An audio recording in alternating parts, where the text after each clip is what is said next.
Hey, first-time home buyers, you ever wonder what the difference is between being pre-qualified and pre-approved? Well, your home buying journey starts with a pre-qualification. It's the first thing you should do. Go to a lender, give them some basic information about yourself, salary, debt, stuff like that, and they're going to give you a number that they believe you'd qualify for X amount of dollars on a mortgage.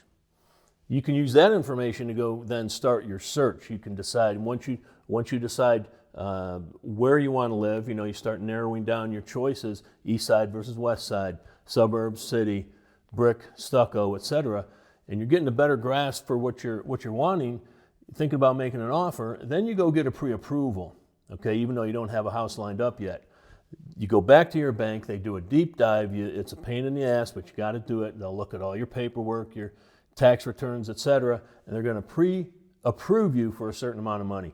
Now, they're also going to make sure that amount doesn't equal more than about 30% of your gross income. That's a good rule to go by. You should make sure you stick to that. You don't want to overbuy your house. That'll lead to all kinds of troubles later.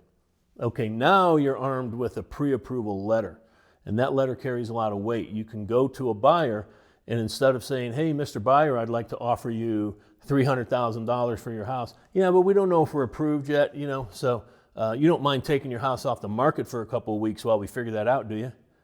That's called a contingency. That would be an offer with, contingent upon your approval. If you have a pre-approval letter, that contingency's gone. Sellers don't want to hear that, especially if there's a multi-offer situation. They're just going to blow you off.